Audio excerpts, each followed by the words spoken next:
अरे चूड़िया बनाने का गोंद तो खत्म हो गया। लगता है मुझे उसके लिए बाजार जाना पड़ेगा।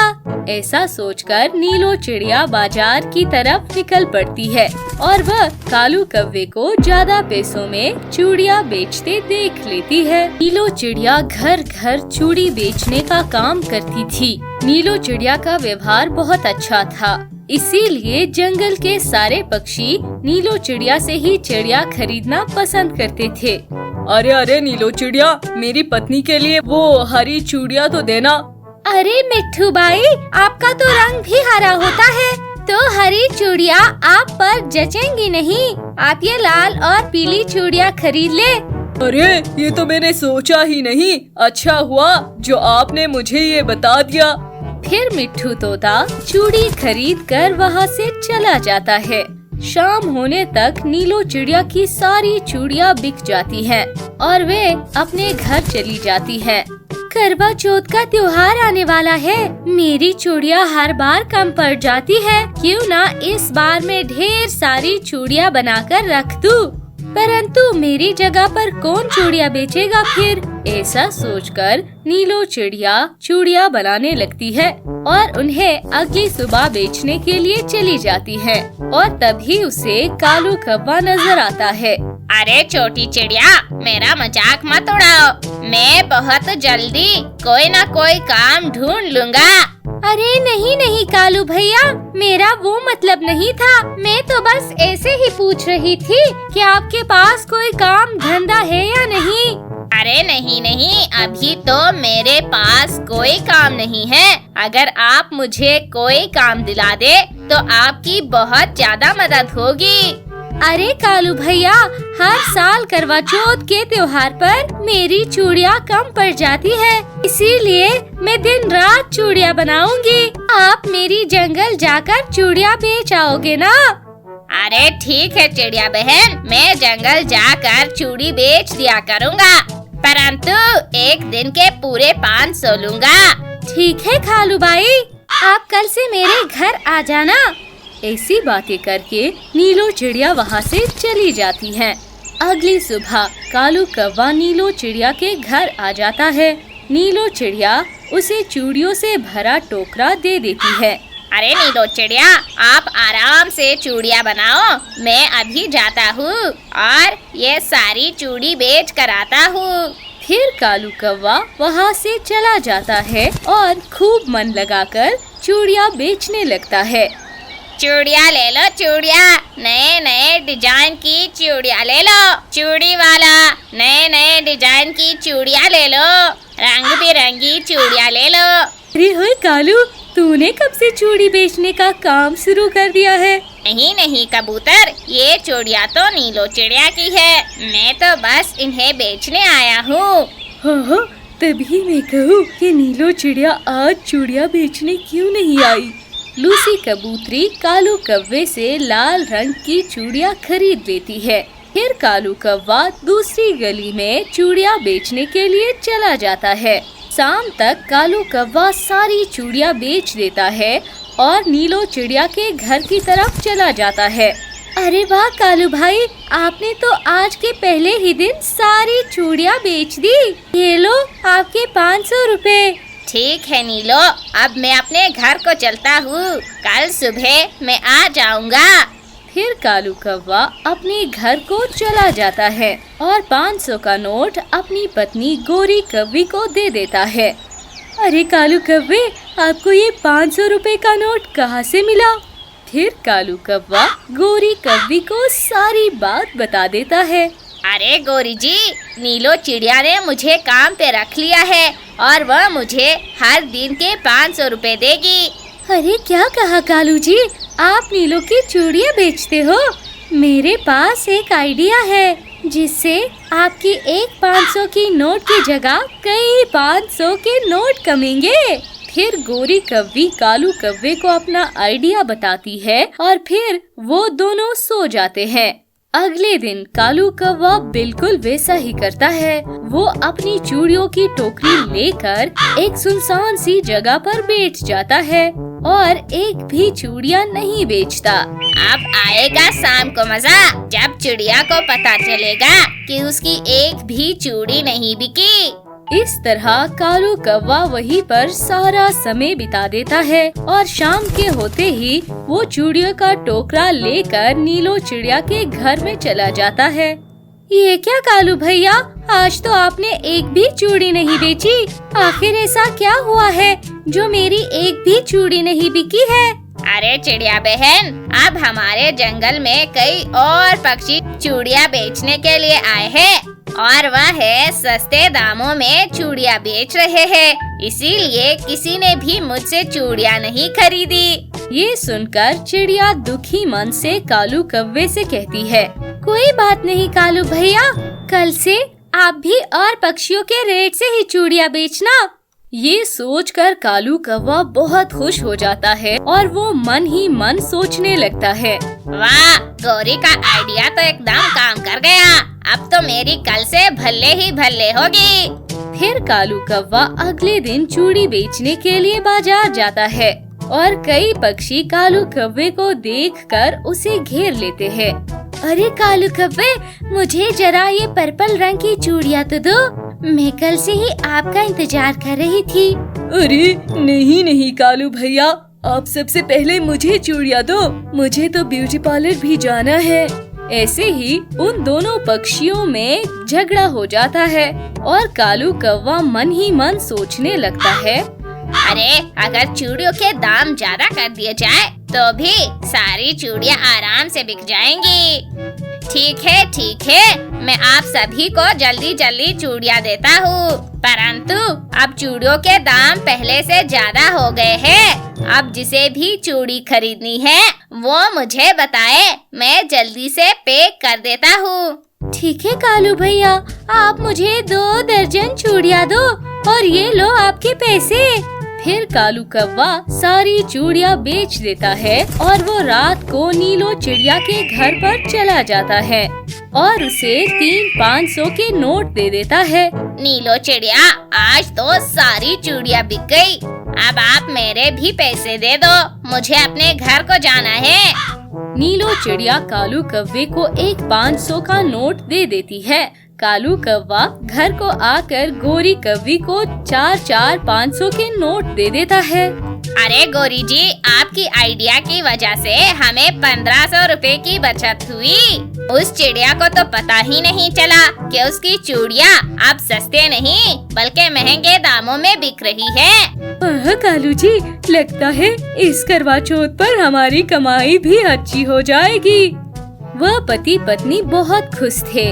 अब कालू रोज ऐसा ही करता था, वह थोड़े से पैसे चिड़िया को देता था और ज्यादा पैसे अपने पास रखता था और चिड़िया भी मुसलसल चूड़ियाँ बना रही थी। अरे चूड़ियाँ बनाने का गोंद तो खत्म हो गया, लगता है मुझे उसके लिए बाजार जाना पड़ेगा। ऐसा सोचकर नीलो चिड़िया बाजार की तरफ निकल पड़ती है और वह कालू कौवे को ज्यादा पैसों में चूड़ियाँ बेचते देख लेती है। अरे ये कालू भैया तो मुझसे भी ज्यादा पैसों में चूड़ियाँ बेच रहे हैं और मुझसे झूठ कहा कि जंगल में कई सारे पक्षी चूड़ियाँ बेचने आते हैं। नीलो चिड़िया ये सब देखकर अपने घर को चुपचाप चली जाती है। शाम को कालू कौवे से वो कहती है, कालू भैया आपका बहुत बहुत धन्यवाद, मगर अब मैंने बहुत सारी चूड़ियाँ बना ली है तो आपको कल से काम पर आने की जरूरत नहीं है। मैं कल से अपनी चूड़ियाँ खुद बेचना शुरू कर रही हूँ। लगता है नीलो चिड़िया को मुझ पे शक हो गया है, इसीलिए वह मुझे काम से निकाल रही है। ना अच्छा काम था। फिर कालू कौवा अपने घर को चला जाता है और वो गोरी कौवी को सारी बात बता देता है। कालू जी, हो ना हो उस नीलो चिड़िया को आप पर शक हो गया है, वरना इतनी जल्दी तो इतनी ढेर सारी चूड़ियाँ नहीं बन सकती है ना। अरे हाँ गोरी जी, आप ठीक कह रही हो, मुझे काम से निकालकर उस चिड़िया ने बहुत गलत किया है, मैं उससे इसका बदला जरूर लूँगा। फिर कालू कौवा शाम को नीलो चिड़िया के घर चला जाता है और उसके घर से सारी चूड़ियाँ चुरा लेता है और उन्हें अपने घर में छुपा देता है। इस तरह से सुबह हो जाती है। हाय हाय, ये क्या हुआ? मेरी सारी चूड़ियाँ किसी जालिम ने चुरा दी। मेरी सारी मेहनत किसी दुष्ट पक्षी ने खत्म कर दी। धीरज रखो चिड़िया बहन, उस चोर ने आपकी मेहनत चुराई है, आपकी कलाकारी नहीं। वे कुछ दिनों तक तो चूड़ियाँ बेचकर कमा लेगा, पर कुछ दिनों के बाद वो मर जाएगा। इधर कालू कौवा भी दूसरे जंगल जाकर नीलो चिड़िया की चूड़ियाँ बेचने लगा था। उसकी ढेर सारी चूड़ियाँ बिक रही थी। आज तो मजा ही आ गया। अब तो ये सारे पैसे मेरे अकेले के हैं। अब मुझे उस चिड़िया को एक भी रुपया नहीं देना पड़ेगा। गौरी इतने सारे पैसे देखकर बहुत खुश होगी। कालू कौवा पैसे लेकर मन मस्त उड़ा जा रहा था कि उसकी टक्कर एक सूखे पेड़ के साथ हो जाती है और वह घायल होकर जमीन पर गिर जाता है। अरे कालू जी, आपको इतना बड़ा पेड़ दिखाई नहीं दिया क्या? उससे टकरा गए। अगर देख के उड़ते तो आपका एक पंख सही सलामत होता। गोरी की ये बात सुनकर कालू कौवे के होश उड़ जाते हैं। अरे क्या कहा? मेरा पंख टूट गया है। क्या अब मैं कभी उड़ नहीं सकता हूँ? हाँ कालू जी, अब आप कभी भी उड़ नहीं पाओगे। और आपके वो चूड़ी बेचने वाले पैसे कहाँ है? लगता है गौरी जी, जहाँ पर मेरा एक्सीडेंट हो गया है, शायद पैसे भी मेरे वहीं पर गिर गए थे। अब तक तो वे पैसे कोई ले भी गया होगा। कालू जी, लगता है आपको उस चिड़िया का श्राप लग गया। आपको चोट भी लगी और रुपए भी हमारे पास नहीं रहे। गौरी जी, लगता है मैंने नीलो चिड़िया की सारी चूड़ियाँ चुराकर बहुत गलत किया है। कालू और गोरी अपने किए पर पछता रहे थे और दूसरी तरफ नीलो चिड़िया उसी पेड़ के सामने से गुजर रही थी। तभी उसकी नजर उस पोटली पर पड़ जाती है और वह उस पोटली को उठाकर अपने घर ले जाती है। कौवे, रानी कौवी, क्या बात है? आज तुम दोनों मेरे पास क्यों आए हो? बादल भैया, हमारे जंगल में बहुत ज्यादा गर्मी हुई है और काफी दिनों से बारिशें भी नहीं हुई है। इसीलिए मैं और रानी चाहते हैं कि आप हमारे जंगल में आकर बारिश कर दे। ठीक है कालू कौवे, आज से 2 दिन के बाद मैं अपनी पूरी मंडली के साथ तुम्हारे गांव में बारिश का पानी बरसाने के लिए आ जाऊंगा। तुम अपने जंगल के सभी पक्षियों को बता देना कि आज से 2 दिन के बाद बरसात है, ताकि वे सारे पक्षी अपने अपने लकड़ियों के मजबूत से घर बना ले। हाँ बादल भैया, आप बिल्कुल भी फिक्र ना करें। मैं जाकर जंगल के सभी पक्षियों को ये बात बता दूंगा। बस आप पूरे 2 दिन के बाद हमारे जंगल में बारिश करने के लिए आ जाना। फिर ये कहकर कालू कौवा और रानी कौवी वहाँ से चले जाते हैं। रानी चलो, हम जंगल के सभी पक्षियों को बता देते हैं कि आज से 2 दिन के बाद हमारे जंगल में बरसात होने वाली है। इसीलिए सभी पक्षी अपने लकड़ियों के घर बना ले। अरे कालू जी, तुम पागल तो नहीं हो गए हो ना? हमारे पास इन पक्षियों से बदला लेने के लिए इससे अच्छा मौका कहाँ होगा? हम किसी भी पक्षी को ये नहीं बताएंगे कि आज से 2 दिन के बाद बरसात है। जब बरसात होगी तो सभी पक्षी परेशान होंगे और इन सभी पक्षियों से हम अपना बदला ले पाएंगे। हमें तो पता है ना कि आज से 2 दिन के बाद बरसात है, इसीलिए हम दोनों मिलकर एक लकड़ियों का पक्का सा घर बना लेते हैं, ताकि बारिशों के दिनों में हमें कोई मुश्किल न हो। हाँ रानी, तुम ठीक कह रही हो। बारिशों के दिनों में सभी पक्षी इधर से उधर फिर रहे होंगे और हमारा तो लकड़ियों का पक्का घर होगा। हम आराम से उस घर में रहेंगे। हाँ कालू जी, ये नीलो चिड़िया बहुत ज्यादा होशियार बनती है ना। अब मैं देखती हूँ कि ये नीलो चिड़िया इस जंगल के वासियों को बारिश से कैसे बचाती है। हाँ, चलो रानी, हम अपना लकड़ियों का घर बनाने के लिए लकड़ियाँ ढूंढने के लिए चले जाते हैं। हमारे पास बहुत ही कम समय है। फिर कालू कौवा और रानी कौवी लकड़ियों का घर बनाने के लिए लकड़ियाँ ढूंढने के लिए निकल पड़ते हैं। कुछ ही देर के बाद कालू कौवे और रानी कौवी ने बहुत सारी लकड़ियाँ जमा कर ली थी और कालू कौवा और रानी कौवी अपना लकड़ियों का घर बनाना शुरू कर देते हैं। कालू कौवा और रानी कौवी अपना लकड़ियों का घर बना रहे होते हैं, तभी वहाँ पर नीलो चिड़िया आती है। नीलो चिड़िया कालू कौवे और रानी कौवी से कहती है, अरे अरे कालू कौवे रानी कौवी, तुम दोनों अपना लकड़ियों का घर बना रहे हो, लेकिन बारिशों का तो अभी कोई अता पता नहीं है। बादल भैया का अभी तक कोई संदेश नहीं आया है कि हमारे जंगल में कब बारिश होने वाली है। नीलो चिड़िया, हमारा घोंसला बहुत ज्यादा टूट गया है, इसीलिए मैं और रानी अपना लकड़ियों का घर बना रहे हैं। और नीलो चिड़िया, अभी तक बारिशों का कोई अता पता नहीं है, क्योंकि बादल भैया का अभी तक कोई संदेश नहीं आया है कि हमारे जंगल में कब बारिश होगी। कालू कौवे, मुझे ये सब देखकर बहुत अच्छा लगा कि तुम दोनों इतनी मेहनत करके अपना लकड़ियों का घर बना रहे हो। तुम दोनों ऐसे ही मेहनत जारी रखना। इतना कहकर वे नीलो चिड़िया वहाँ से चली जाती है। अरे इस नीलो चिड़िया को क्या पता कि आज से 2 दिन के बाद हमारे जंगल में बहुत जोरों से बारिशें होने वाली है।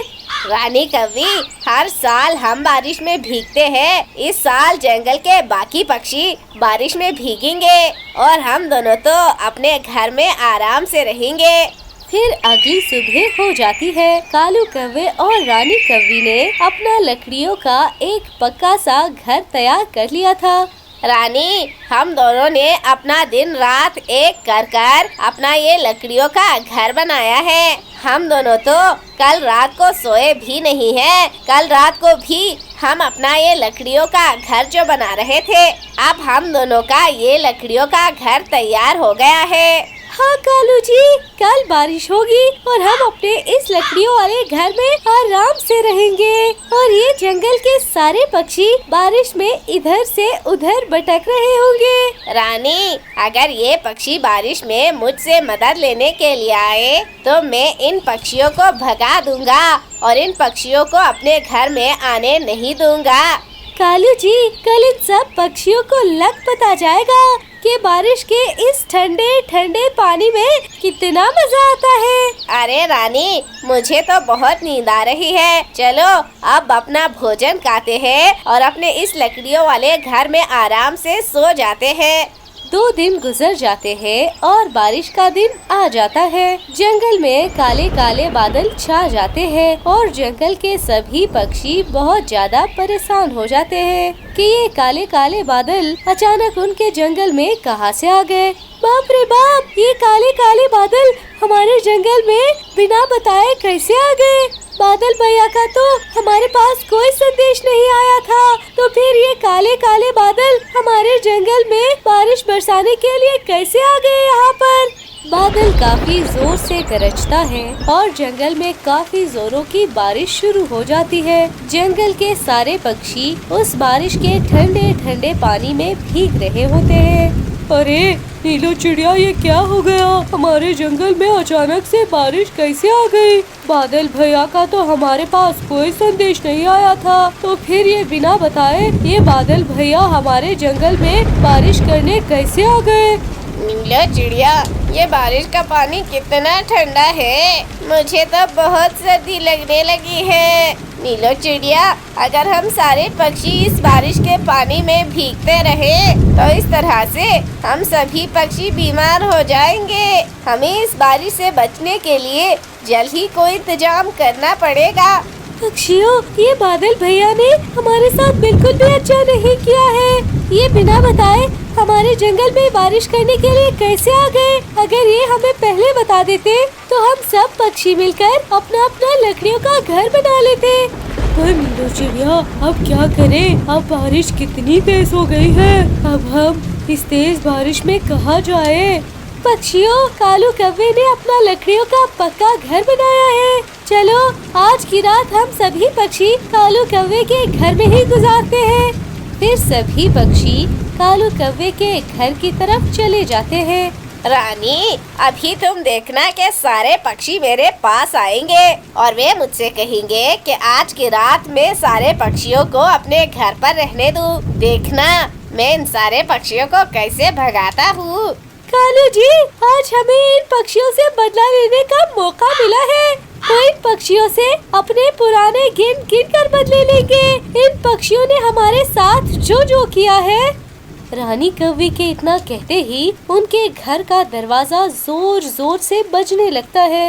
लो रानी, आ गए पक्षी। अब तुम देखना मैं इन सब पक्षियों को कैसे भगाता हूँ। क्या हुआ पक्षियों, तुम सब मेरे घर के बाहर क्या कर रहे हो? कालू कौवे, न जाने कैसे ये बारिश शुरू हो गई और हम सभी पक्षी इस बारिश में भीग रहे हैं। क्या आज की रात तुम हमें अपने घर में रहने के लिए दे दोगे? अरे नहीं नीलो चिड़िया, मैं आज की रात तुम सब पक्षियों को अपने घर में रहने के लिए नहीं दूंगा। मैंने ये घर अपने और रानी के रहने के लिए बनाया है, तुम सब के लिए नहीं। अब तुम सब जाओ यहाँ से। चलो नीलो चिड़िया, अब ये कालू कौवा हमें अपने घर में रहने के लिए नहीं दे रहा।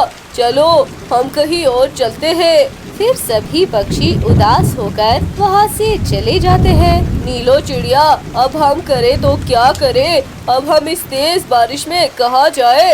अरे तोते, हमारे जंगल के पास में जो गुफा है वो गुफा बिल्कुल खाली है। कोई उल्लू भी नहीं है उस गुफा में। चलो पक्षियों, हम सभी चलते हैं इस गुफा में। हाँ, चलो नीलो चिड़िया, हम उसी गुफा में चलते हैं और आज की रात हम सभी पक्षी उसी गुफा में गुजारते हैं। फिर सभी पक्षी मिलकर अपने उस पास वाली गुफा में चले जाते हैं। जंगल के सभी पक्षी अब उस गुफा के अंदर आ जाते हैं और नीलो चिड़िया सभी पक्षियों से कहती है, पक्षियों, इस बार हमारे साथ बादल भैया ने बिल्कुल भी अच्छा नहीं किया। न जाने बादल भैया ने इस बार हमें बारिश होने का संदेश क्यों नहीं भेजा। पक्षियों, तुम सब यहीं पर बैठो, मैं बादल भैया के पास से आती हूँ और उनसे पूछती हूँ कि इस बार उन्होंने हमें संदेश क्यों नहीं दिया। नीलो चिड़िया, संभल के जाना, इस बार बारिश बहुत तेज है। फिर नीलो चिड़िया बादल भैया के पास चली जाती है और फिर नीलो चिड़िया उड़ते हुए बादल के पास आती है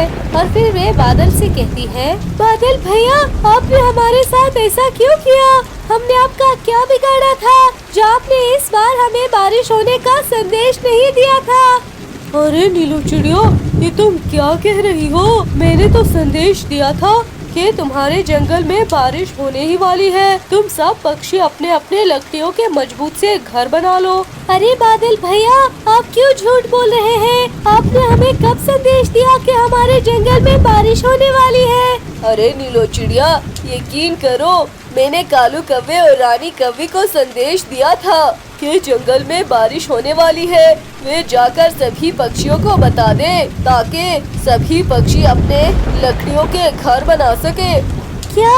लेकिन बादल भैया, ये बात तो कालू कौवे और रानी कौवी ने हम में से किसी भी पक्षी को नहीं बताई और कालू कौवे और रानी कौवी ने अपना लकड़ियों का घर बना लिया है।